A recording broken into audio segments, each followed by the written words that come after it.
And we're recording. Oh, man. We're having an indie-rific night tonight. Welcome to another episode of the Kayfabe Connection, your home for facts, rumors, knowledge, trivia, and everything you know and hope to know about pro wrestling.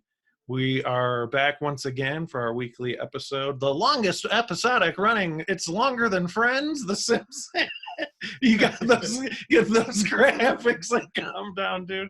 No, but we got the Brothers of Destruction here. We got Larry and Logan. Once again, here to talk about pro wrestling, because that's the thing. We're not going to sit here and go, hey, it's a wrestling podcast, and then we just talk about shit that's not wrestling. And we're not talking about that C-word thing either, because you go to a podcast and you play it and you're expecting to hear the topic, but then it's just the C-word stuff for like 40 minutes, and then you... I don't want to listen to that shit. So let's talk about pro wrestling. Boom, what a concept. What's going on, fellas? Pro wrestling? You mean we're not talking about sports entertainment today? Man, those are two totally different things. Celebrating Triple H 25 years. Man, so many memories, dude. 4 out of 10 matches. 4 out of 10.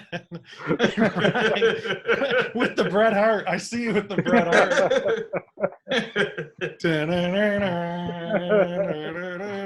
Put my glasses on a little kid. For people that don't get that reference, Bret Hart hilariously rated Triple H match and gave it a 4 out of 10. I forgot which match it was. Which match was it? It was one of his Mania matches. He gave it a 4 out of 10 on the podcast. The first one with Taker, right? I believe. It was the one with Taker at the Georgia Dome, wasn't it? The one that I went to in Atlanta? Yeah. Yeah, and he said it was a 4 out of 10. Yeah. Bret Hart keeps it funky, dude. Like, you ever want someone's on, yo, does this shirt look kind of lame or ready to go out on a date? He'd be like, man, that shit's garbage. Bret Hart is such a national treasure, both in the States and in Canada, 2 different nations. But man, Bret Hart, dude, one of the GOATs right there. Like, we could do a whole podcast on the greatness of Bret Hart. My favorite of all time. GOAT. Bret. My favorite of all time, yep. Yep, I know that for sure. I have a friend you would love to debate. His theory is that Owen Hart is better overall than. Man, at one his time theory is that he's better than Bret. I don't know. I've heard that debate many times, but I don't know. Like, Bret just had that. Owen Hart had everything but that, like that it. I think, like that it factor they always talk about. Well, that's a big knock on. Yeah, that's a big knock on Bret. Like, he didn't have charisma, but when you look at his like Canadian Team Canada, whatever that faction was called, the Hart Foundation, like the best late '90s, he was like hot on the mic like for like a year. Yep. But Owen, I guess he was, like you say, he was a goofball. He never really, I mean, he took it serious, but he was like the happy-go-lucky person of the family. Yeah, man. Dude, Isn't that what held the Bulldog back? Isn't that what held British Bulldog back? Was the pranks and all that? Because you would have thought he would have been a champ at one time because he used to use him a lot. Like, he was like a top guy. British Bulldog is up there with Ted DiBiase and Mr. Perfect as far as people who should have got the WWF belt who never got it. Right. I always say those 3 names first. What do you think about Jake? What do you think about Jake? Jake. That's another one too. Yeah. And I don't understand that because, I mean, he had the snake like the action figures right themselves. Especially at that time when Vince was attaching animals to every wrestler. Like, right. Yeah, Ricky the Dragon, Jake the Snake, Matilda and British Bulldog. The British Bunny, like they were going to probably do, yeah. Dude, you know what I just watched yesterday? And I forgot how mage it was. Dude, the One Warrior Nation, when Warrior came to WCW, Hogan's like, there ain't anybody backstage that can go with me. And then the lights start flickering. Warrior was Candyman status with the mirror. Dude, right? Hogan turned the mirror on and the Warrior was behind him. I hear you're looking for Ultimate Warrior, bitch. Man, I remember watching that episode. I remember like I might have been in high school, like Yeah. I had to rush on from band practice to go see that because I knew it was gonna be epic. Yeah, you sure did, because I was already at home waiting. Yeah. dude, it was so smoky, dude. It looked like Cypress Hill concert up in there. Like, it was so much smoke, and like he was just a silhouette, like moving through. Dude, in the jacket, dude, that jacket is so sick with all the graphics and stuff on it. Because it was a long build, though, right? They kept showing like a distorted like screen for like weeks. Like vignette kind of things. Yeah. Like at the time, like people who are not old enough to remember, like nobody thought Ultimate Warrior would ever step foot in the WCW ring. Exactly. Right? I mean, regardless of his early career, I guess like people don't remember him from that. But that goes WCW, getting all the old guys. Yeah, he was a tag team wrestler with Sting for people that don't know, but we never thought we would see Ultimate Warrior in WCW.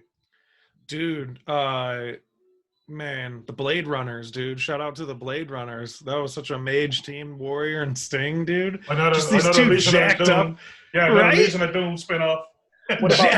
Jacked up dudes with face paint. Let's do it. What about that WWE DVD that they put out when he was like basically burying him for like 2 hours? For like 2 hours. Oh, the self-destruction of Ultimate Warrior. Yeah. Dude. I love the way they title the DVDs, like the rise and fall, the self-destruction.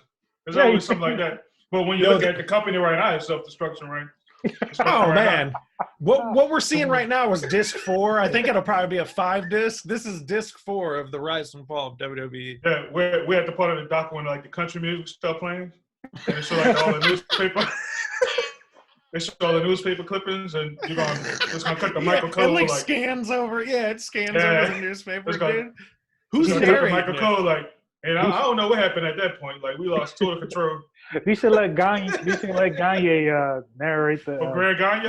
I was gonna say, who would be a good narrator for that, dude? Greg Gagne, definitely. Right? Facts. Oh man, it'd be hilarious. Yo, this doesn't have anything to do with wrestling, but yo, shout out to Arcade 1-Up because your boy's just trying to get some free cabinets. So he's collecting them all. I need the Pokemon status right now. Everyone needs to go out and buy an Arcade 1-Up.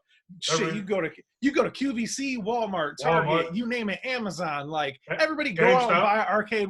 GameStop. Shout out to GameStop there. Curbside pickup, contactless. Go get you an Arcade 1-Up cabinet, dude. We got Marvel back here, Mortal Kombat Galaga. You can't see it. I'll lift it up real quick. We got Turtles. We got Turtles in the building here, dude. Arcade 1-Up. I'm just going to keep doing shameless Arcade 1-Up plugs till I get some free cabinets. Your boy needs the Street Fighter one. Your boy needs the Rampage one. I need that Star Wars one. I don't know what room I have for it left, but I might have touched the wife, throw it in the living room. Like every week you got a new one. By the time we get the WWE Great Balls of Fire, you better have a little run. Shouldn't you be using some of that money and buying stocks and saving up? Yeah, for sure. Rainy days. That's what we all live for, is just rainy days. Never the moment. Never be happy in the moment. Just live for that hypothetical day that may or may not exist. It's not a 1-Up, but I'm looking at that Neo Geo one. Dude. There's a Neo Geo one that's coming up with all the King of Fighters on it. It got Samurai Shodown on it. Like, I think they got Metal Slug on it. So dope. I might have caught the Neo Geo one. Dude, now that I moved my PlayStation Mini in here, your boy is just putting in hours on the PlayStation. And in the living room, it's a bigger TV too. It don't make any. It's just, I think it's just like, yo, this is the game room. So like, this is where I play games. But I've been on that Xbox heavy too, going through and. Yeah, I've been playing Madden all day. I'm 5-0 on the season mode right now. Back and forth. There you go. That and the Switch. And I've just recently started playing Fortnite, and I actually like the game. I know. Dude, the Travis Scott concerts this weekend have been crazy. Travis Scott is a genius for that. Yeah. Right. Dude's going to pop up in like an Eggo waffle commercial next. Like, this dude just gets it. I see what the hype is with Fortnite, man. Dude, yeah, right? Fortnite is a fun game. Yeah. Yeah, it's one of those ones you gotta like get into it a little bit. It's not instant fun where you're like, oh, this is cool. You gotta figure out what you're doing to start really getting it. Yeah, my little nephew's been showing me. It's fun when you play with a group. Yeah, I can see that. You play on the Switch or Xbox? Switch. Oh, I thought you playing on Xbox. Nah. I might have to play on the Xbox with my sound system so I can hear Travis Scott tonight. There you go. The last concert I already showed already. All right. You could recap it on YouTube if you want. I'm willing to bet Kanye gonna do one next. Yeah. Oh, I can see it. Officially a billionaire now. Right. Yep. 3.2 billion. I had to get some Yeezys, man. Man. So Kanye could buy WWE. There you go. We might see KWE. Kanye Wrestling Entertainment. Apollo Crews gonna be taking selfies with Yeezy Season 8 merch. Right. I'll shout out to Master Planet Fitness in the mirror, just like sitting there, dude. Selfie King. That could be his new gimmick, dude. Selfie King. Yeah, King Corbin versus Selfie King. Antithesis of EC3's new character. Right, yeah, right. Dude, that's hilarious that he posted that workout video of him working out to Judas. So sick. I love the little nuance that the caption was kind of a diss to every NXT wrestler because he was like, I'm not gonna work out in my shop.com merch. I'm gonna have to go see this. Yeah, you say something to that effect. I'm gonna have to basically like burying all wrestlers who like work out in their merch. Dude, how could you, man? Your nipples would be bloody, dude. The WWE, like even NXT, like all those shirts. Like I had the OG. Remember the Kevin Owens with the duct tape? Yeah, those were pretty mage. Like those were cool. I got a Nakamura one like that. This is rough. That shit's so itchy. See, these Ring of Honor tees feel like premium, like American Apparel. Soft, yeah, right. Man, dude, I'm laughing at what he just posted here. It was like getting fired during the world all-term pandemic is the best thing that can happen. Then the E and to any of us. The E and EC3 stands for essential now. Look at this dude. See, I was never a big EC3 fan, but this is making me a fan. Man, how could you not see this dude? What an impact! Like, yeah, the Impact one was the only thing I really liked, but I could see him and MJF doing something together. Isn't this what Vince likes? Like, why is he? Right? Exactly. Right? Oh my God! Look at those backs. Look at them. Yeah, man. You would think he would have just been like, "Oh, EC3, we got to push him to the moon." He looked like a totally different person with the haircut. Dude, how are they gonna do Drew McIntyre with a Big Show feud, man? Like, come on. That's it. Like, that's all you got. Like, that's the best you can do. And shout out to Big Show. Big Show's a great human, nice dude, cool as hell. Underrated wrestler too. Underrated, oh, yeah, man. Sure, yeah. It's not a diss to Big Show. It's just like like a random feud that you put together. You haven't been on TV in how long? Like Big Show's always the heater guy. Oh, let's throw Big Show in because he's big, and it's like that's the laziest booking. Yeah, right. Vince has these same 1970s, 80s tropes where I got to put the face over by putting him against a big monster. The immovable object, the irresistible force. Who's gonna come out on top, bro? Like not every match has to. Because Drew McIntyre is already tall, so it's like. He's tall and big and muscular at Great Balls of Fire. Bobby Lashley, all those things, but he's black, so there's that. How could you? But not every big dude is a good wrestler. Shout out to my boy Luther Reigns and Nathan Jones. Nathan Jones, gang, big dude. Big dudes who couldn't wrestle for shit. I was actually hyped for him when he first came. I was like, man, this dude gonna be tight. Yeah, the way they set him up, but then we didn't realize how green he was. Dude, how whack do you have to be like, yo, we're gonna roll out you in this WrestleMania match? And they're like, nah, just kidding. Like you got dropped off the Mania card for I don't want to say for no reason, but like out of nowhere, it's just like, yeah, we're not gonna go with that. And you were advertised, and they're just like, nah. I don't even remember a match with just him in a singles match. I just remember the terrorists coming down to the ring with him on SmackDown. Didn't he work New Japan too, I believe? Yeah, during the Inoki, like the dark period, I think he worked during that period. Bob Sapp, huh? Bob Sapp there. Dude, shout out to former IWGP heavyweight champion Bob Sapp.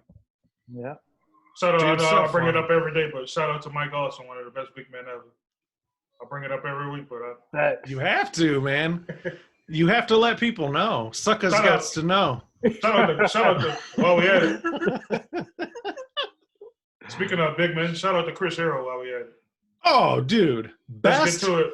I'm look in my eyes right in the camera, everybody out there on YouTube. Chris Hero is the best independent wrestler of all time. You see this match playing in the back? Chris Hero versus CM Punk, 90 minutes. I'm looking at Pro Wrestling Tees. Check it out. It's on YouTube. He probably has like the best store outside of ACH on Pro Wrestling Tees. Chris Hero? Yeah, facts. Yeah. When I think about wrestling like post WCW, like 2001, like indie wrestlers, I think of Chris Hero and Bryan Danielson. That's the first two names that come to mind. And maybe Samoa Joe. Right. But Chris Hero is definitely in that upper echelon of like independent wrestlers. Dude, shout out to our boy Shaggy. Put him with the Chris Daniels, yep, Samoa Joes, like all of those guys. Like he definitely belongs in that category. Dude, you said Samoa Joe. Shout out to our boy Shaggy in Jacksonville. He tweeted out. Yeah, he tweeted out, man, I can't wait to see Samoa Joe murder someone in the ring again. I said, well, he's going to need to work for a different company first. He might take your wife in WWE. That's it. He ain't going to fight about it. Go back and watch his YouTube stuff. That's all he does now. He steals people's wives. I think Samoa Joe is top 5 underrated on the mic. Easily. Oh, yeah, because you believe it every time he talks. Yes. He was friendly. I met him when he was in ROH. It was actually my cousin's bachelor party. We got a party bus. We went, and it was, was it Samoa Joe and Jay Lethal was the main event. And my cousin, was involved in the gag and, put a chair, he had his head in a chair and was like, here, do it. And he didn't have it on the kayfabe side. And he's like, and had to twist it for him, and then he held it, and then he kicked him, and we were like, oh, celebrating, it was crazy. That was during Jay Lethal's TV title run? Yeah, that was in Chicago Ridge, the ROH stomping grounds. Shout out to Chicago Ridge, the Frontier Fieldhouse. That's where I had that epic Mount Rushmore pick, the OG Mount Rushmore. Jay Lethal turned heel right here in New Orleans. Yep. 2014. ROH Supercard of Honor. What a loyal Ring of Honor guy, too. This guy, that's the thing, too. He, low-key has trained everybody. You see trainers, and it's Jay Lethal, and you're like, fuck, man. He doesn't get enough credit for being a good trainer. Right. Yeah, I mean, at this point, him and the Briscoes are synonymous with Ring of Honor, I think. Yeah, absolutely. Shout out to them boys. Man up. I'm not going to shout them out, but shout out to Gang. Shout out to all my LGBTQs out there. I see you. Yeah. Shout out to my sister Tina. Shout out to everybody out there, Well, it's like the Terry/Hulk argument. It's Terry Bollea and it's Hulk Hogan. Dude, I always thought it would be hilarious because I've been ringside to a lot of Ring of Honor shows, or on the ramp, to have a man up sign with have the little cotton swabs we used to do in kindergarten with clouds and a rainbow and something a unicorn, and just have a man up thing with sparkles on it and just hold it up, dude. It'd be so tight. Their matches slap though. I mean, I'm not gonna lie, dude, their matches slap. Let's hope they learn from what they said and they did change. I'm not. Yeah, we're not gonna sit here and be self-righteous and shit on Twitter and these horrible people, despicable. Yeah, man. So this has been an interesting week in wrestling. We learned the obvious. We learned that WWE made a lot of money. And no shout out to AJ Styles, the phenomenal one, bruh. This dude was on his Twitch for 15 minutes. He's like, man, and it's cool. I kind of got that AJ length going on right here. He's like, man, I don't know how long I'm going to be on this Twitch today because I got a lot on my mind, and I feel like I let my brothers down. I didn't, during these times, it's I don't even know who to trust. And it's dickhead, scientist, pandemic, what are you talking about, first of all? But again, we're not going to address that. There's too much of that talk. This is a wrestling podcast. So then he's like, man, our job's just like any other job. You got to make cuts. Bullshit. You didn't have to make cuts. Larry, did you see the numbers at all? The specific numbers of how much money they made in this last quarter? I know it was enough for them not to fire anybody. I don't know the exact number, but it was in excess. Didn't they say it was the strongest quarter they've had practically ever? It's funny that you say scientists because his brothers were scientists before. when he first came, you remember that? They wore like the lab coats. Yeah, the brothers. Yeah, with Dana Brooke. Shout out to Dana Brooke. Don't want to get into too many messy subjects with my boys. Yeah, like there, but juice in a jar and stuff. Like what are you doing? Like, y'all go from Wrestle Kingdom like that. You sent me a picture of Big LG. He was looking at the IWG tag belt. That shit got me all hyped up today. Yeah. I can't wait to see them go at it and go back home. Got Gallows. Oh, Gallows, yeah. He was looking at his IWGP. Yeah, he was like standing there by a squat rack, just like all pissed off, and he was looking at the IWGP belt. Oh, speaking of belts, shout out to David Stuff for the subtle jab at Triple H last night on Twitter. Oh, yeah. Shout out to Dave Stuff. He stepped on a UK belt with the head saying Triple H 25. Fuck that belt. Talk about underrated talent. But he's no, what did your boy say, Larry? He's no economist. He should just doesn't know a lot about economics, you know. Right? Any wrestler, bro, and isn't it funny, like the one wrestler that's intelligent, dude, how many wrestlers are just, you're not going to them for like Nobel Peace Talks. Like these guys, we don't want to stereotype wrestlers, but come on, people get shocked when a wrestler says something like mad racist or like nobody should be insensitive. Like Sullivan things. Right, dude. Right?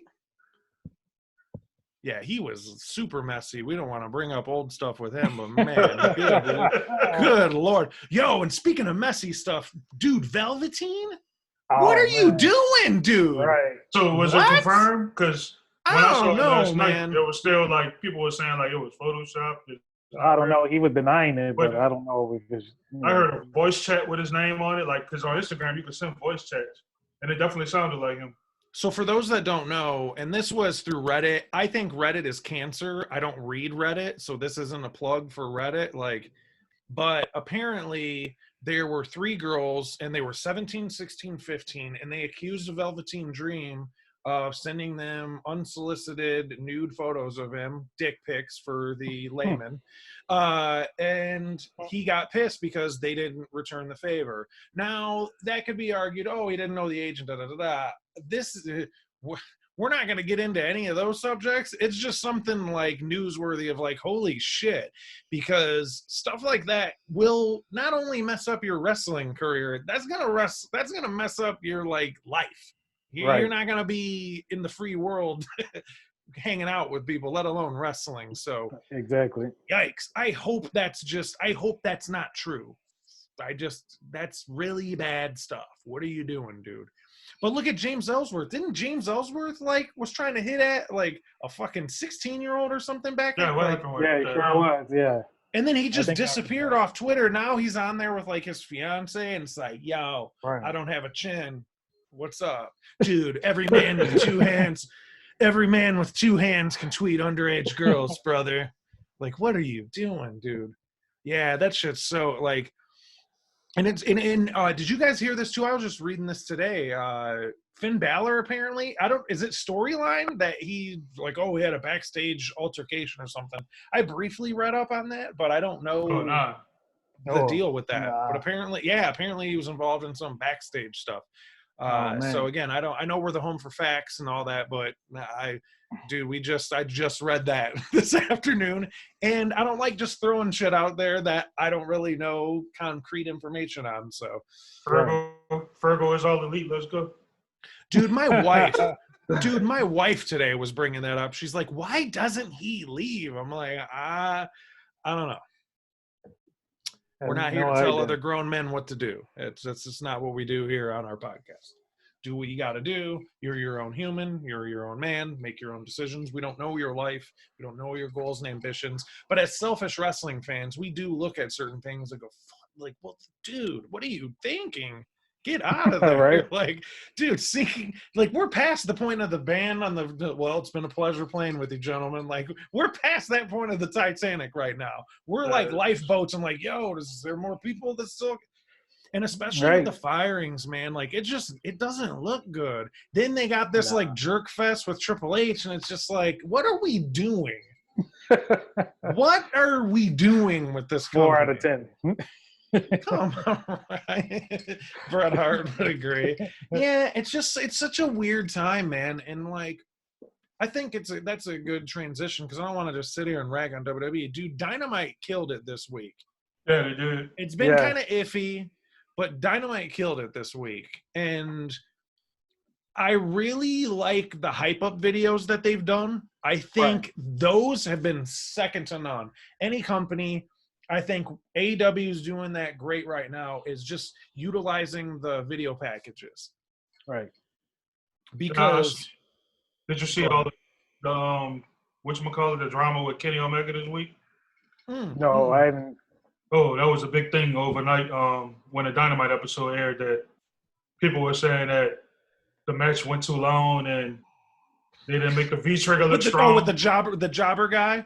Yeah, the V-trigger. Like, jobber. When has Kenny Omega ever won a match with a V-trigger? That's not his finish. Right. It's a signature. That's you'd hit the triangle if you're playing PlayStation or what? Right. Y on the Xbox. Like, bro, that's a signature. That's not a finisher. But it's difference. Like, Voices of Wrestling brought it up there. Like, Kenny Omega is like got to be the most polarizing wrestler right now. Yeah, it's I don't know what is responsible for that.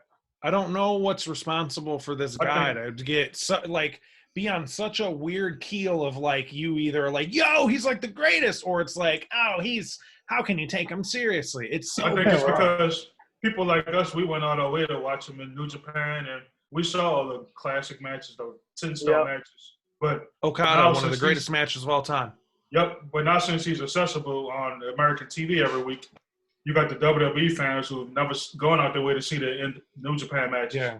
And they're seeing his AEW matches and judging them based off of that, saying that, oh, he's overrated. Your favorite? He's not better than Rollins. Yeah, he's not better than Rollins. Like, he doesn't slay the beat. Dude, your favorite WWE, WWF wrestler had better matches in Japan. Shout out to Hogan hitting Insiguri's in Japan. Go look it up. Go watch it. Shout out to AJ Styles. Dude. This guy, yeah, he had a great run. ROH, the Demigod theme song, ROH run, New Japan run. You can't deny that. One of my takeaways from Dynamite was Wardlow. Man, dude, speak on that, dude. Speak on that. Shout out to Conan. Speak on that. Let me speak on this. Speak on that a little bit, dude. Like, what was impressive about him? Nobody knows his indie runs. It's just the fact that he just looked like, you could tell like they trying to probably move into that undefeated stage with him, with like Goldberg. Yeah. But he just does so much. Like, he does so much more than Lesnar, you know? I was going to say that he's not a one-dimensional, like, squash guy. Usually a squash guy, like Logan always jokes, like, all the heavy breathing and you're standing above the dude and, like, you hit 2 moves in the match, like the Goldberg-Hugh Morris match. I would love to see him go up against Darby Allin, somebody dude, like that. You know? That's the thing, because squash guys historically have been, like, guys that are green. So, I mean, Wardlow, he is a little green, but you can tell every week he's getting better. Right. Dude, speaking of that, I know we're talking about Wardlow, but, dude, we were thinking about Goldberg with the squash. Have you watched the match with Regal? And Regal and him were supposed to go out, and Regal was supposed to get squashed, and Regal's like, bullshit. Yeah, Regal Goldberg match, that's classic. Yeah, I laughed at Regal, that. dude, shout out to William Regal, man. He's a man. That was Steven Regal right there. That was Lord Steven Regal. Yeah, New Japan Regal. Homie hit him with some chain wrestling moves, and Goldberg was not having it, dude. Right. Regal's like, what the fuck I look like? Like, I'm not going out there to get jobbed out. Man, embarrassed him. You could tell he got just the fact that Wardlow was in the first ever cage match in the company history. Like, that just goes to show you that they got. They're very selective. Yeah, they're very selective about his appearances. He doesn't come in every week with the breathing and like squashing every week. They're very selective. Dude, right? Ryback's the man, dude. He ate a Whopper and a Big Mac in one sitting. It's goat levels YouTube right there, hilarious, dude. His man. YouTube slaps. Shout out to Ryback, dude. It is funny. Like I go to YouTube if he's doing a food review. I'm listening to Ryback's thoughts on food. Right. Every food review. Yeah, every food review. I'm like, yo, that does sound good right now. Right. But yeah, Dynamite killed it this week, and good for them. I think what they're also utilizing is putting over like indie talent, because that's something that, again, all the self-righteous say, oh man, it's such a shame, and thoughts and prayers and this, but they're actually a company that's airing. And how many people are left off the show? Big name guys, but then they'll fill the spot in, and maybe it's their own personal volition of like, I don't really feel comfortable. So like, oh, okay, let's highlight people and give them a chance. Because, dude, in the jobbers didn't have the WWE superstar entrance like the shotgun Saturday night jobber entrance. This is Kevin, Jones here from Davenport, Iowa. No, they got come back from the in your house commercial, and they already in the ring. Yeah, they're already in the ring. Already locking up. They're in the ring, in a house with LL Cool J, UPN, running the ropes and like, right. We just saw MJF for the first time this week. Yeah, like nobody knew what he was. Right. I'm trying to figure out what did he injure his arm at. Like I didn't know he was injured. Yeah, well, and it's funny too. Is what are these? Like, I got us. What was the injury? It's like some bullshit injury. Right. It's kind of like Randy Orton. When Randy Orton first started, he's like, guys, my shoulder's it's chafing a little bit, but I think I'm at like 30%. Dude, that angle was hilarious. Yeah, that angle was hilarious. That was the one time where Orton had some like personality in his promo. It's always the look around and like, but he's cool. He's nice with fans. My wife sat next to him and his family. She said Cowboy Bob hogged up her arm space and played Sudoku the whole time. But yeah, shout out to the Ortons. She said they were cool. Randy was real cool with all the fans. That was she flew down separately because she was working in the Lou at the time. Right. And then we flew separately down to you guys to watch the worst WrestleMania of recent memory. So memories, dude. Memories, man. We were there. Shout out, yo. Shout it out right here. I was there, brother. How goofy that frame look good. Yo, I got the same shirt on, dude. I got the same shirt on in this picture. Look at that. Got the Tommy Hearns. Look at that. Coincidence. And like Logan and Larry like have differing opinions on this, because Logan's always like, man, you got to throw that frame away, and Larry's like, keep it. Yeah, I'm a photographer, so I'm always about keeping it. Yeah, dude. But that goofy frame is so funny, man. I don't know what I was thinking in the shop, like the Mania shop. I'm like, yo, that'd be kind of cool to throw like a framed picture in or whatever. I really miss that, man. Now that we talk about that, I do miss that, being at the shows, and especially with your friends. Like, it's one thing we're at a show, like, this ain't a diss to my wife, because my wife was my ultimate road trip partner and wrestling friend. So, but it is cool, and especially friends you don't get to see a lot, because that was the last time we hung out, really. Yeah. Right. You guys went to the Garden. I couldn't go. Well, we sat next to Shaggy. We got to see Shaggy there and stuff. Yeah. You got to troll Dion after that Kota Ibushi. Yeah. shout out to SOS Wrestling Network. Yep. And Dion over there. If you want to talk Puro Rezu, Japanese wrestling, he's your guy. Joshi, Puro, all of that stuff. Yeah, follow him on YouTube. Good dude. Always posting hilarious Instagram videos as well. But yeah, I do miss that, man. I miss live shows, and it's funny too, because I was on my spoiled shit, like, oh, I've seen every wrestling fed and every guy, but now I'm like, man, I'm itching to just be at a wrestling show. And you just start wondering, like, when is that gonna happen? Like, when is that? Is that even any foreseeable future? Dynamite's supposed to be coming in December, but I don't know. Right? Even if they do, I don't know if I trust it. Well, shout out to all the protesters right now because our boy Thanos is gonna, come and he's just gonna. It's all about balance. Keep the universe balanced. Open right? up Applebee's again. Right. You got all these people. Applebee's We on open Friday. Oh, dude, like all these people, dude. All these people right now. It's just I gotta throw the gauntlet on, dude. Like all these people protesting around. Oh, we gotta open America back. We're gonna open it up. Oh, okay. Yeah. What were you saying? What were you saying though? what were you saying though? Yo, you want the Soul Stones? Shout out to Red Skull. You want me to send your ass over there with Red Skull? What did it cost you? Everything. Everything. Nice fade on the haircut. What did it cost you? Everything. They have to have that football though. It'll be ready by football season. Can't sacrifice that, huh? Dude, it's so funny, man. Oh yeah, but yeah, I mean, it is kind of one of those things too. Like,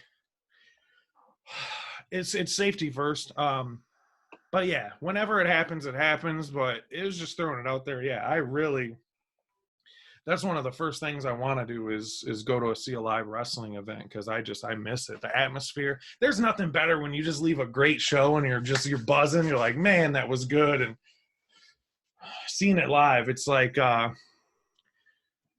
it's just you miss it, man. I mean, if you don't have a sound bar, it really sucks because at least when you have a sound bar, you can hear the live noises where they hit the mat and stuff. Like you can hear those noises better. So that kind of supplements that. But yeah, it does. Like it was real fun in those trips too.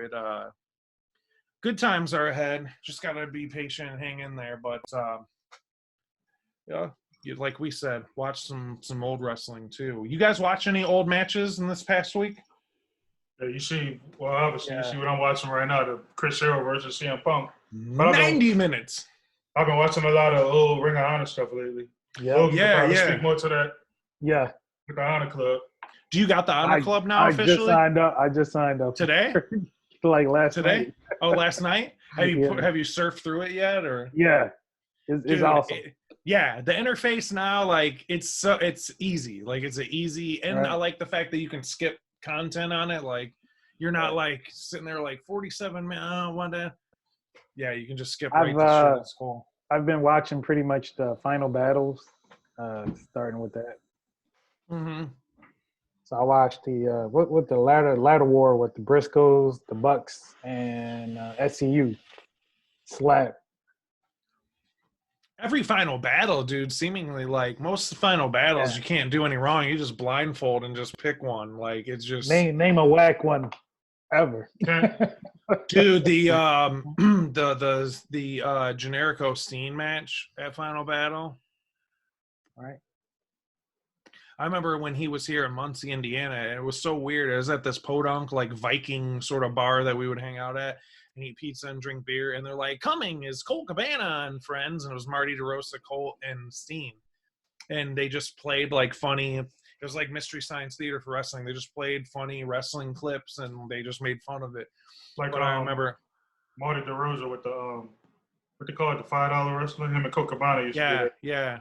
I miss those too. Those were so much fun. Colt, man. Shout out the freight train.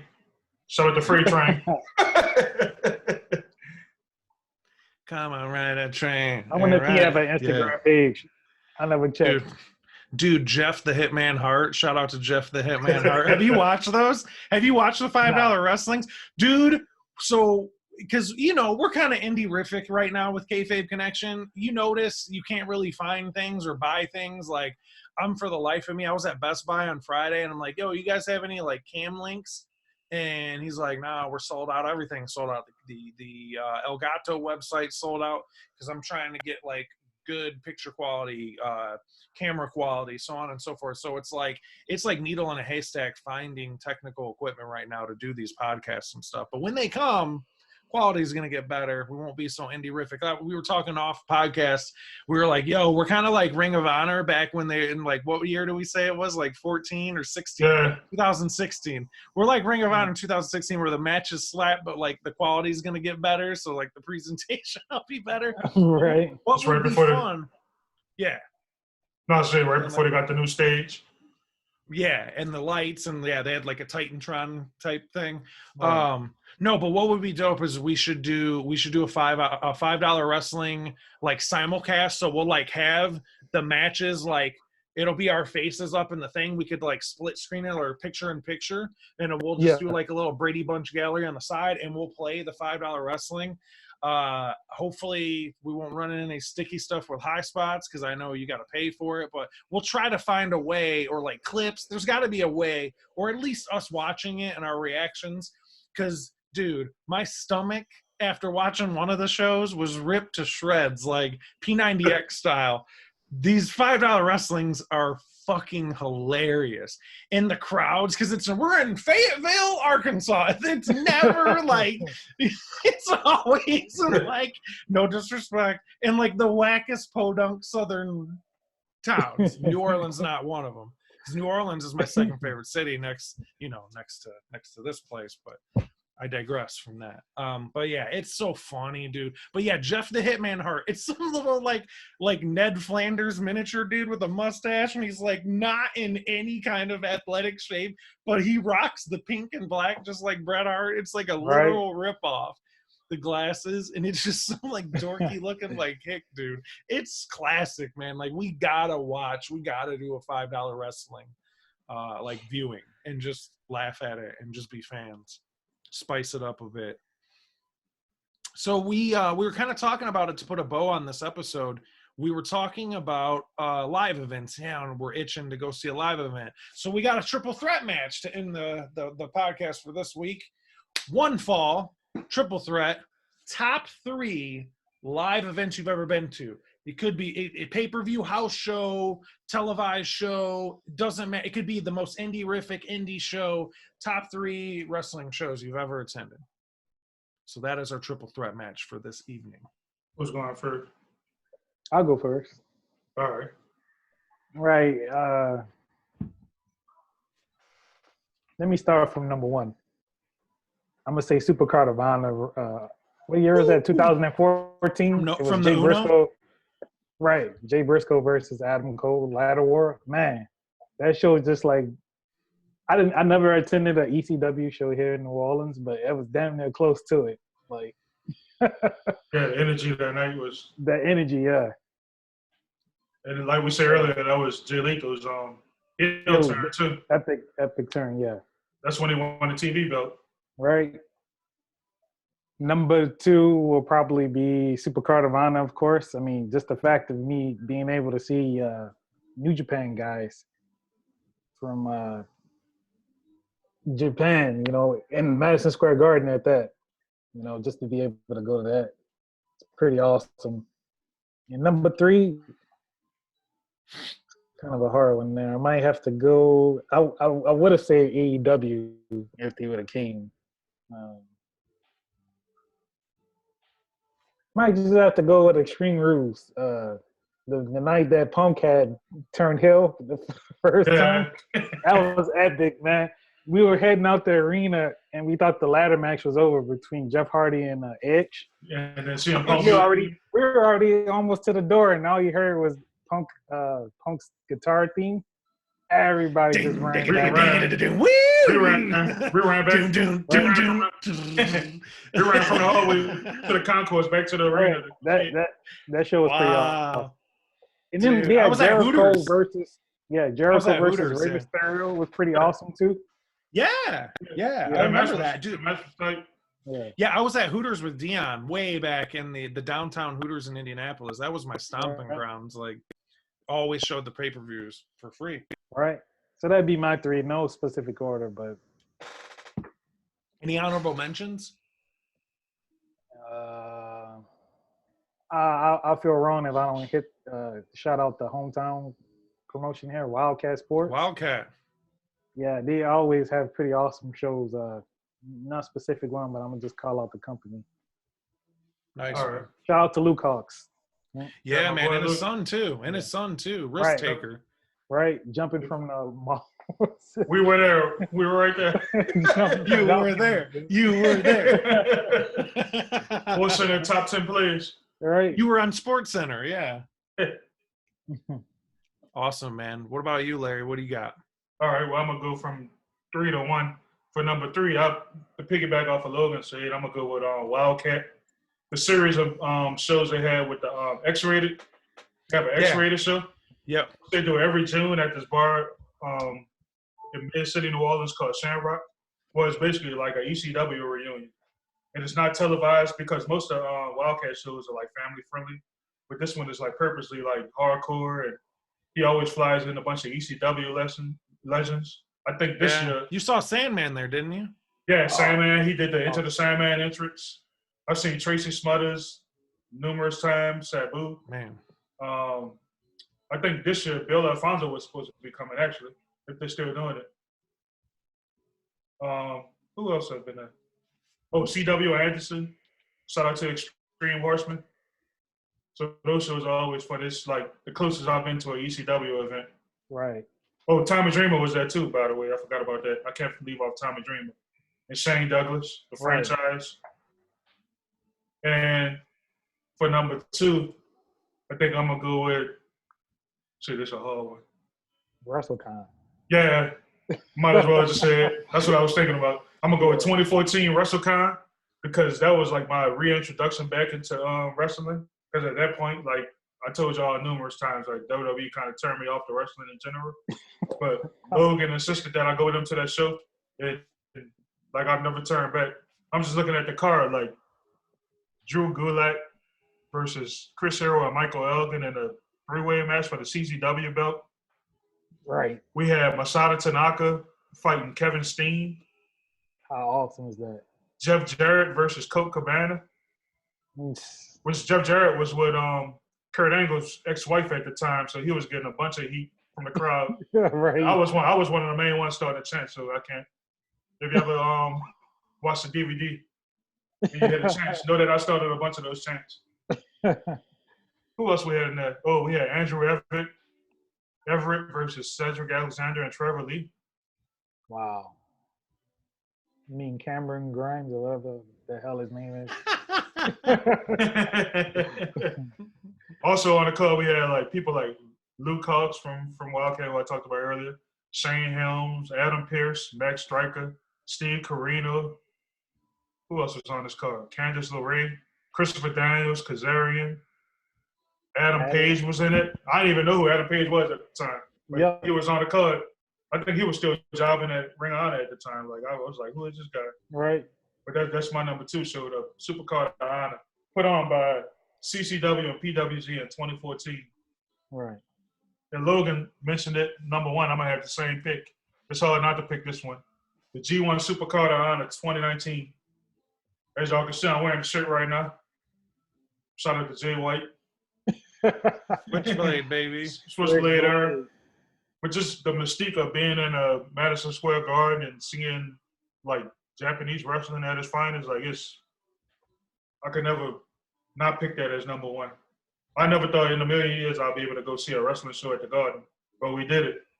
And hopefully this won't be my last New Japan show because I plan on going to Japan sometime in the future to go see a show. Facts. I'm not going to even say I might go. I'm going to say I will. Yeah, we all going to go.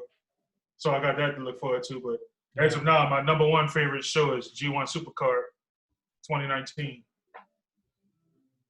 Those are all good picks, man. So I got 3 honorable mentions. I was thinking about this list. I've been to a ton of stuff. I'll say, you know what? I got to throw this one in too. So I'll just kick it off here. I got like 4 honorable mentions.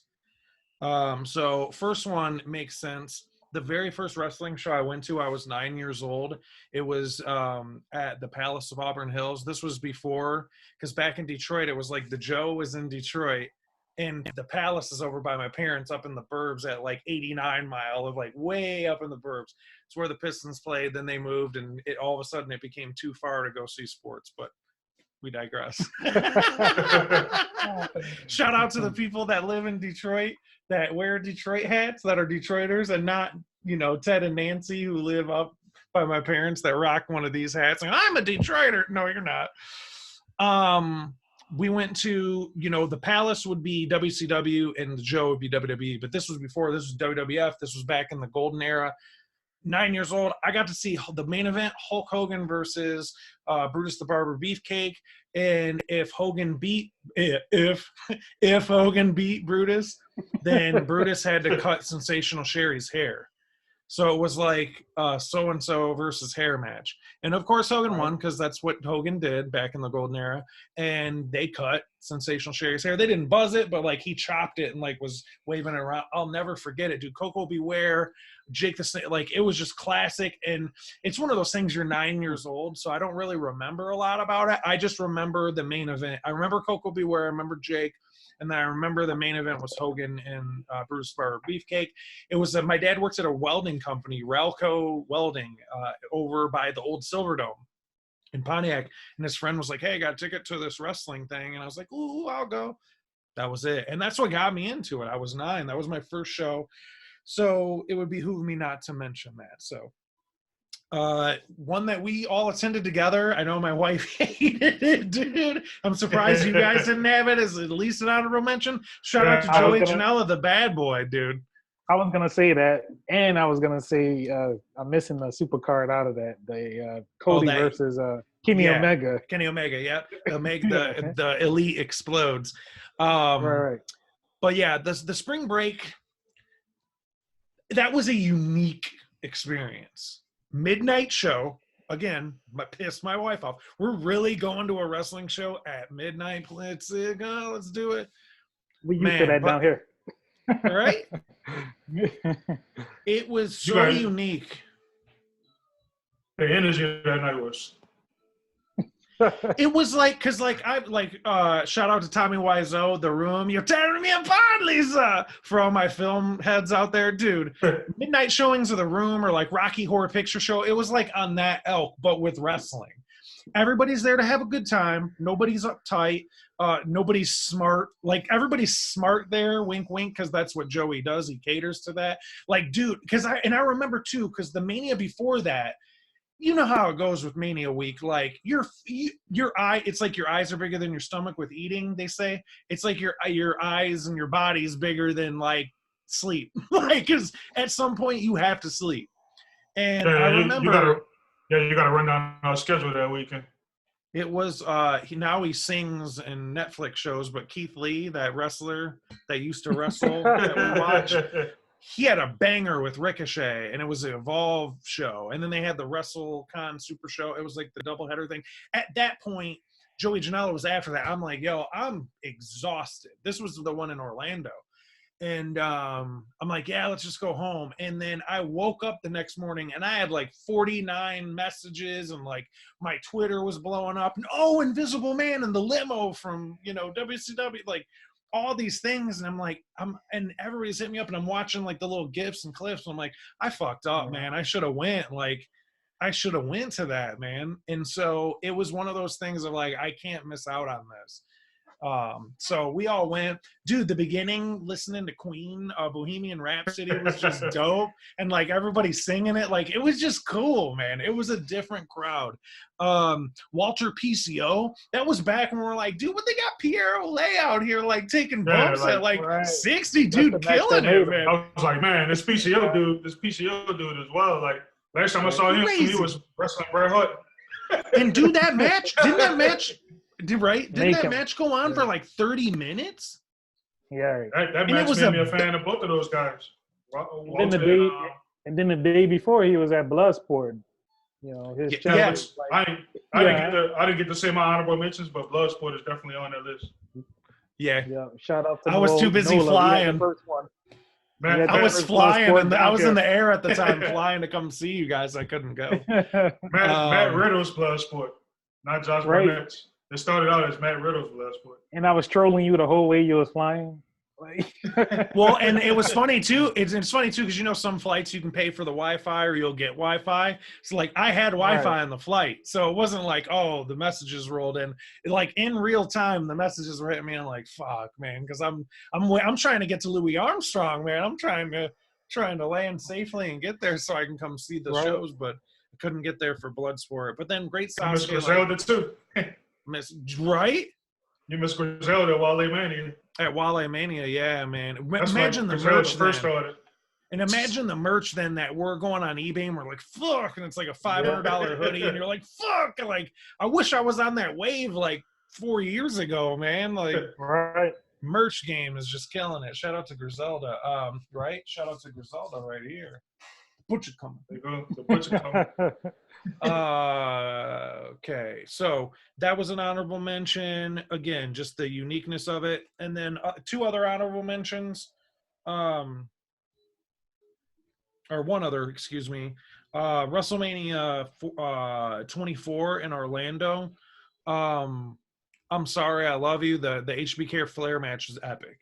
That shit was epic, man. And the build up for that was beautiful. Like every time Flair wrestled, if he lost, he would have to retire. And he did that just pay-per-views, Raws, like they just kept building up to it. And then it all crescendoed at Mania.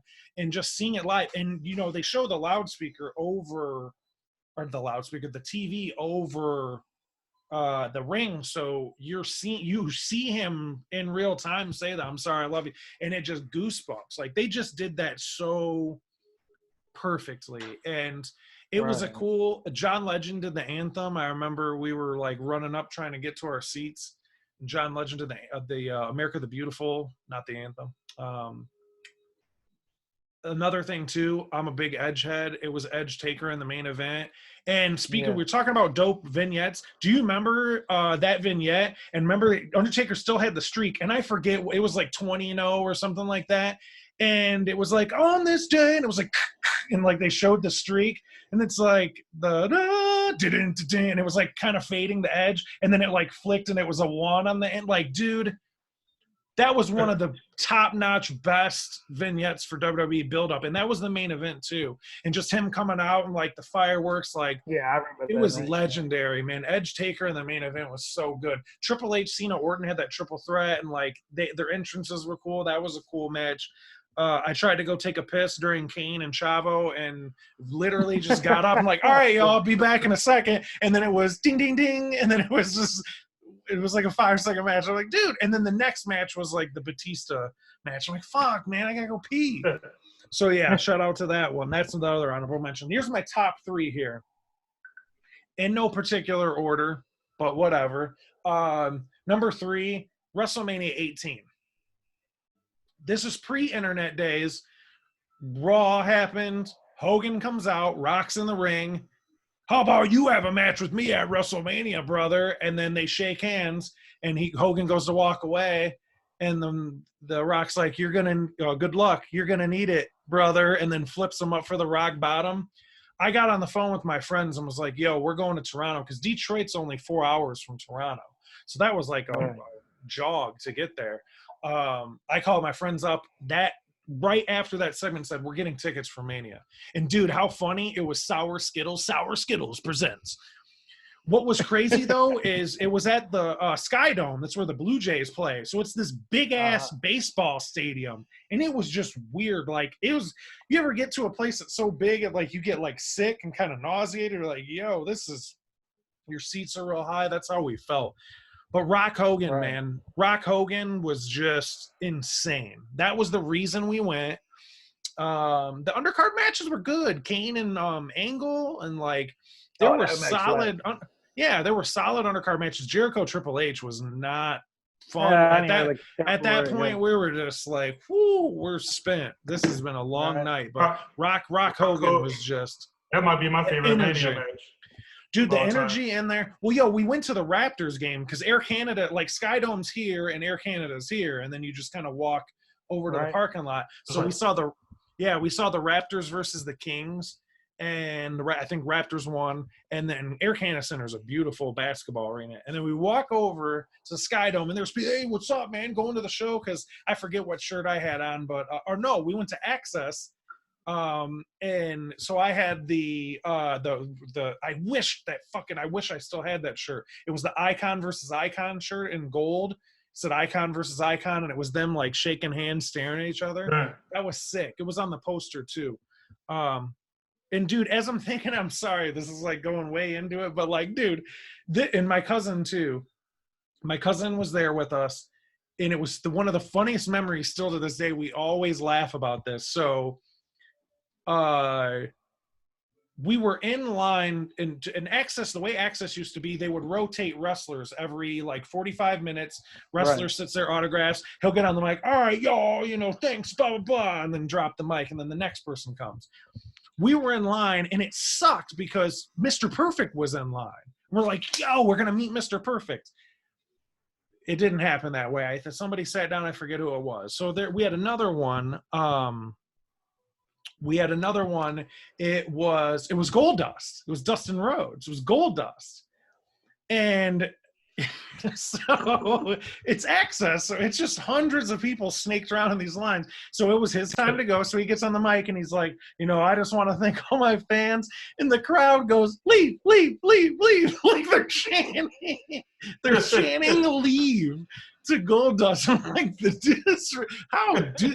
that's the biggest dick move. Like, leave, leave, leave. So to this day, the leave chant tickles me. Like, that's so funny. And then Booker sat down, and the dude next to us was getting his autograph from Booker.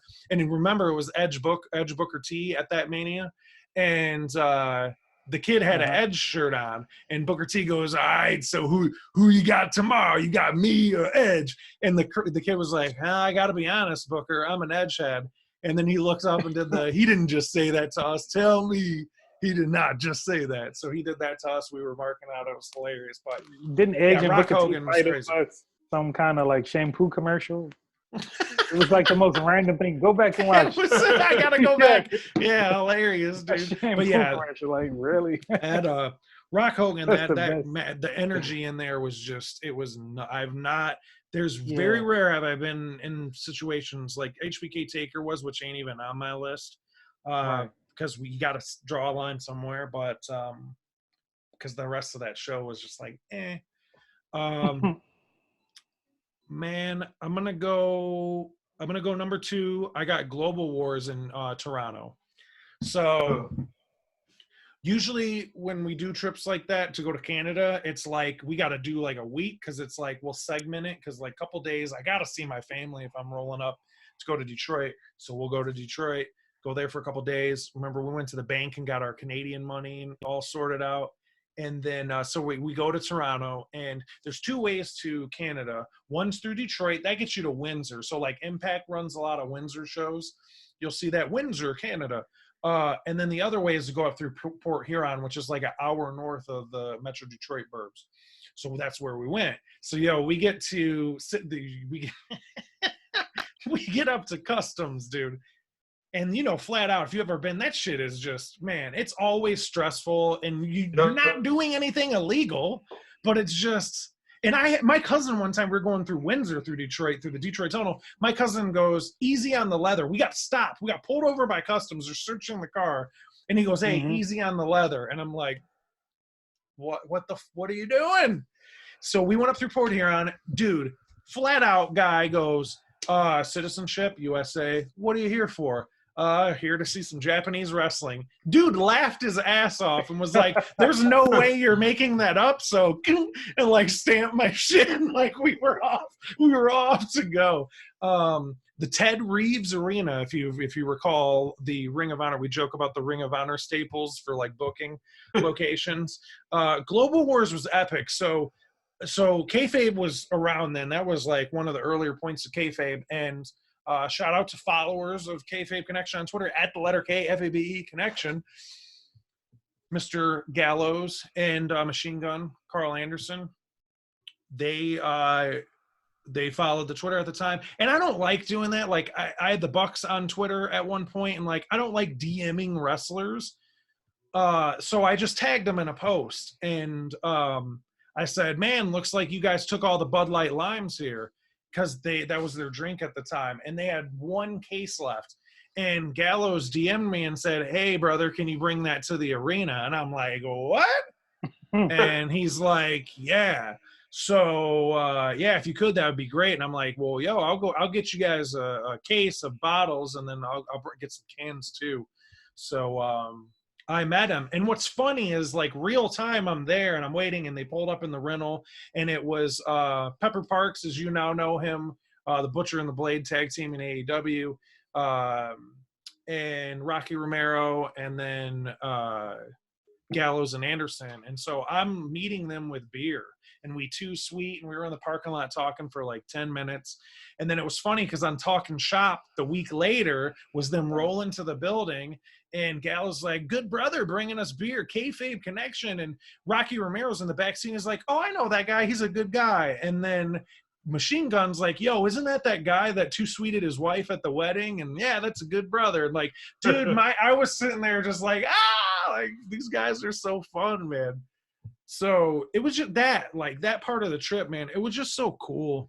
And I remember the boys held the door open. Dalton Castle's boys held the door open for my wife, because wifey back in the day, because she's a burlesque performer, she would just wear pinup stuff to the shows.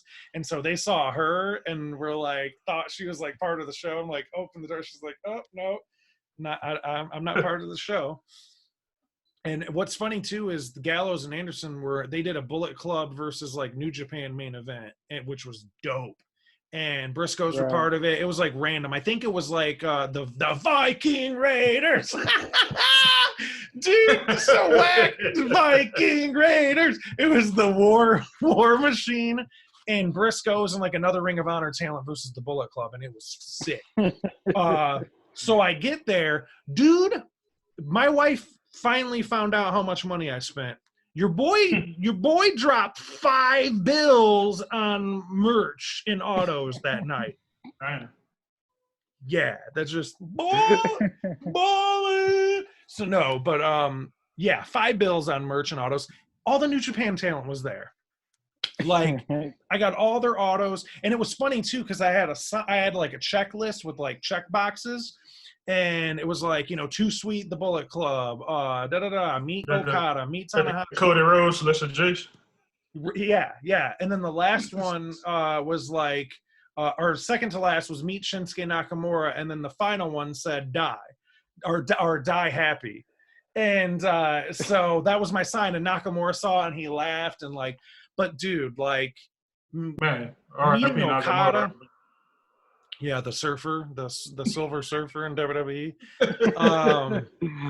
But Kushida, I did air guitar with Tanahashi. Remember, all those black and white photos of me with the New Japan? That was that show. We did a Bullet Club picture. It was AJ and Machine Gun, Gallows, the Bucks, and we were all throwing up the Too Sweet. I got that on a canvas, like in my hallway of my house. Legendary. It was just a legendary, and that wasn't even the show. That was just the autos. And meeting New Japan stars that I never in a million years thought that I would get 2 feet near them, and to just share some stuff with them and talk with them. It was insane. And then the show itself, like I said, it was Bullet Club versus ROH.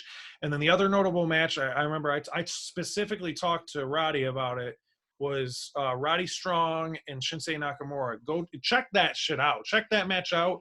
Global Wars in Toronto. I want to say, I don't know what year. I'm going to flub the year. But just search it. Roddy Strong versus Shinsuke Nakamura, Global Wars in Toronto at Ted Reeves Arena.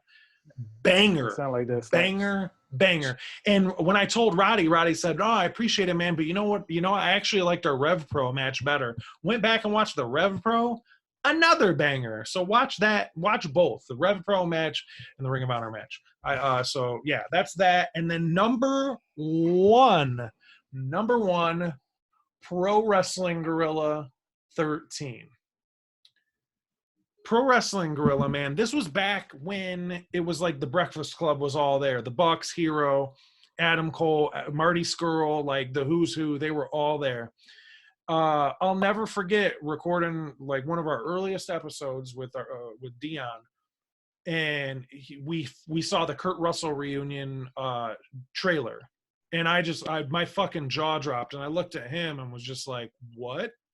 And then it was like an hour, we just watched trailers, and I'm like, how do we not know about this? And like, we just freaked out over all these trailers. So we both went on. He was using my laptop, so like I went on and bought it, and then he went on and put his stuff. We both bought the Kurt Russell reunion show, and then that was the Matt Rushmore show. So when Matt Jackson was like, you know, when they formed Mount Rushmore, and Matt joked, let's call us Matt Rushmore. I'm the champion of the universe. I don't need a fucking belt. Classic promo. That was in PWG. Adam Cole, when he used to tell people to suck his dick and not be on Twitch. And did you know his wife is a dentist? Let me tell you. Just found that out. I know Jake Hader was undefeated in MMA too. Woo! We're on fire tonight, baby. So, it was wild, man, because, again, PWG, like, that was like Wrigley Field, Reseda. For, like, baseball fans, you're like, holy great, like, grounds, like, this is Yankee, the old Yankee, not the new Yankee. I'm glad you brought this up, because people tell me that, a building is just a building, but, like, if you, like, a fan of a product, like, the PWG, like, Reseda, that's like the ECW arena. That's in that same class of building. Dude, it was crazy, man. Like, and it was funny. We got to LA. My cousin lives in Beverly Hills. We met up with her. So we did like stuff leading up to it. And this was like the bookend of the trip.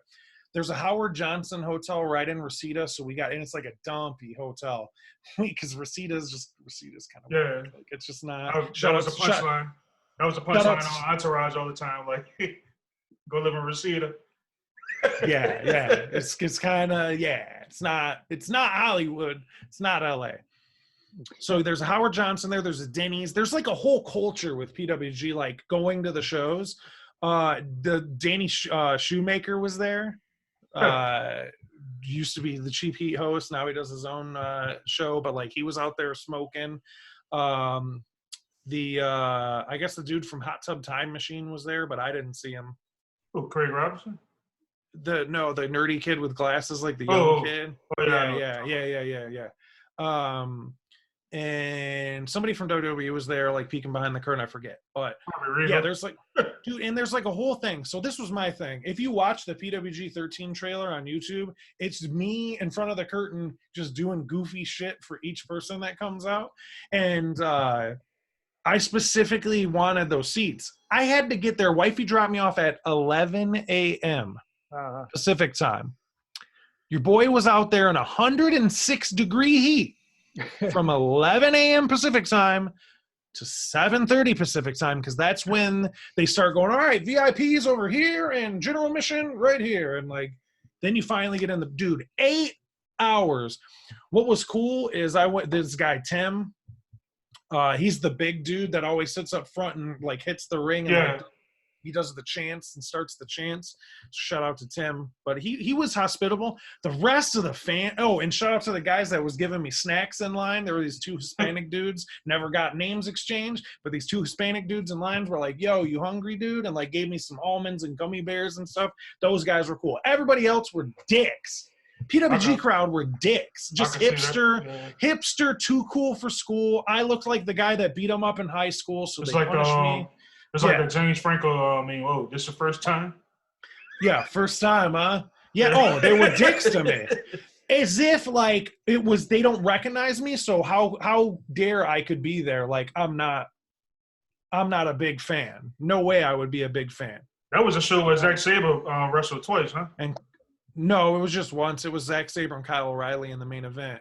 Death by Elbow, JT Dunn. And, no, didn't somebody come out at the end and they wrestled somebody else? And it was like a quick. Oh yeah. But I forget. Who it was Roderick Strong, I think. Somebody from Mount Rushmore came out. Yeah, I think it was Roderick Strong. Yeah, I'm trying to remember that. But yeah, I remember seeing that on the trailer.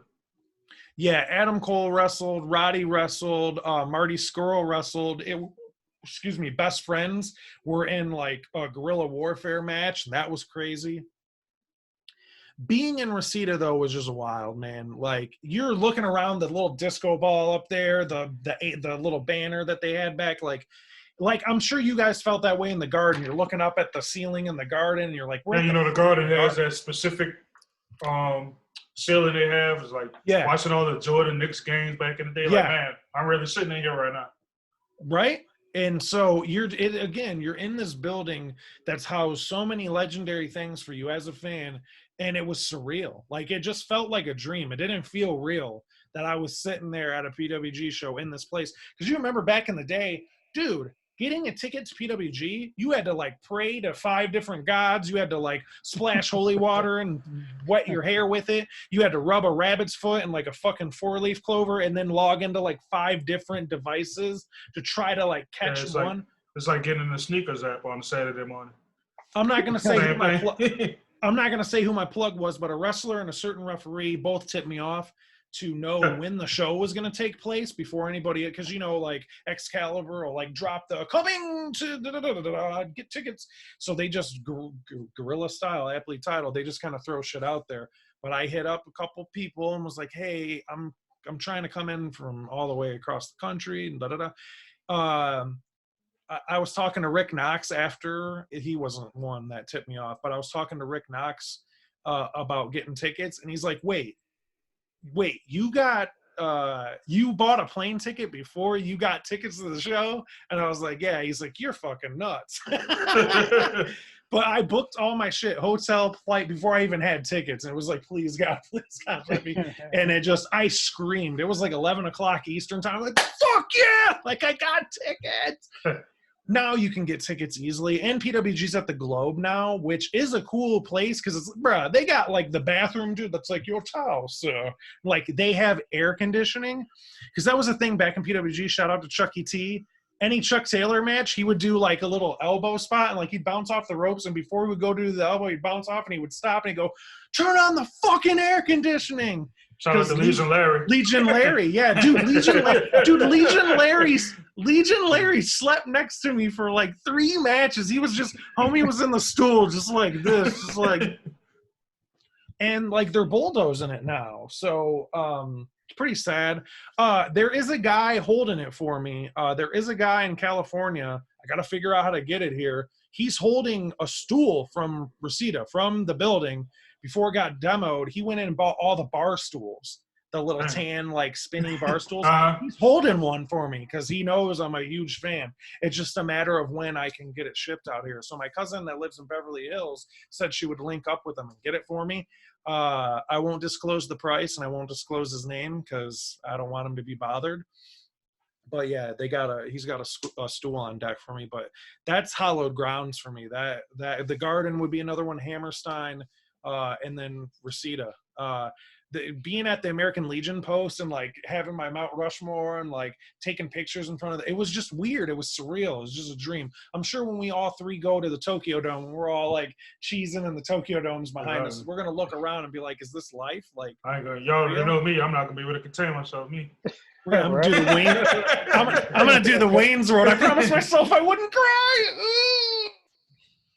Oh yeah, man. So Tokyo Dome is that list. Tokyo Dome, Hammerstein, Garden, like those are all. Yeah, well, I definitely want to see the show at Hammerstein too. Cow Palace would be dope, and San Cow Francisco. Palace, yeah. Cow Palace would be dope. Now, which the Sportatorium, which ain't around anymore, but right, that place had a lot of legendary matches. Legendary, too. Yeah, dude. Fucking Von Erichs and the Freebirds, like killing it. Yep. Man. But yeah, I know we went way longer, so should I say I went long, but we're going down memory lane. Hey, Chris Hero and CM Punk still wrestling, so. CM Punk and we ain't going down wrong. Yeah. Right?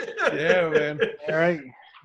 But yeah, that's about it, man. That's about it for this week's episodes. Any plugs or anything else you wanted to get out of the way before we close shop?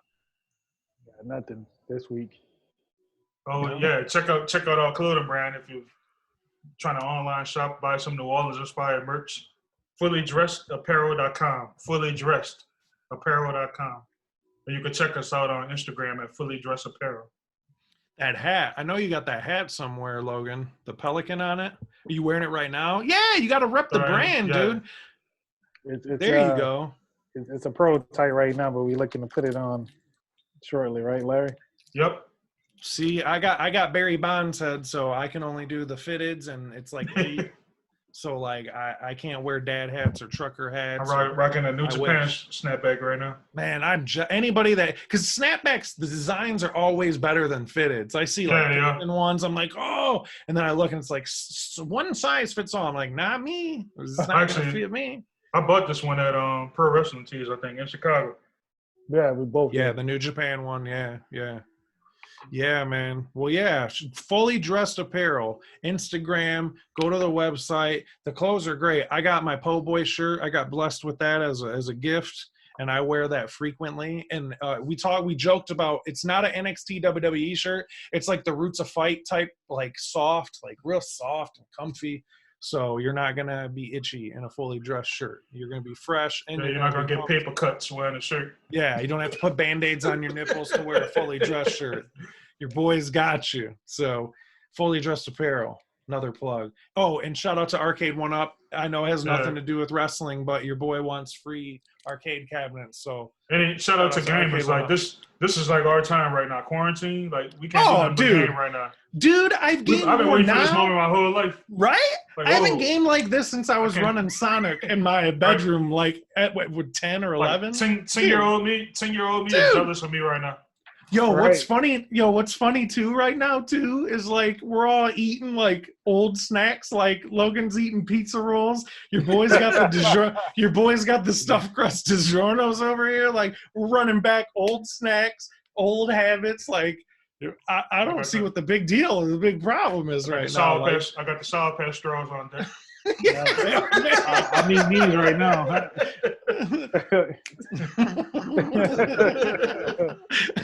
Hit that D4L on the left. Oh man, yeah, dude. We got the snacks on deck. We're gaming. What a time, man. You know, wrestling's not circulating in rotation with the circus show right now. But I think AEW is doing a great job of and there's so much back catalog stuff to watch. Like there's no reason to be bored if you're a wrestling fan. Like no matter what promotion you pick, WWE, it doesn't matter. Like there's so many back catalog. And this is your time. This is the time where you go, man, I don't have enough time to.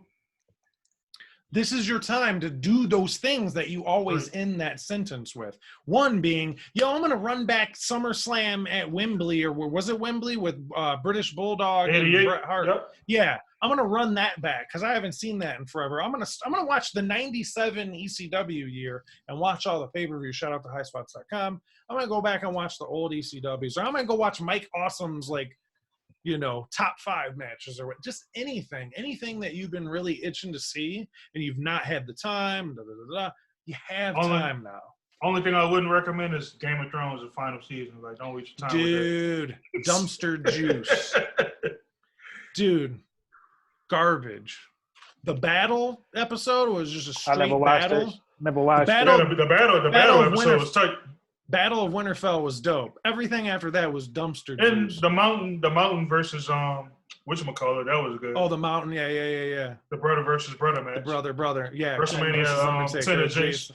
Yeah. Owen versus Brett. Never watched that show. Kane versus Undertaker, dude. Yeah, but yeah, shit was dumpster juice. But yeah, go back in the back catalogs, man, or go back and play old video games. Shit, we're going to do an episode with a guest that we all know. We're not going to throw it out there until we can. Yeah, I think that would be a good episode where we could talk about wrestling video games. And I know the exact person who I'd like to talk to about that.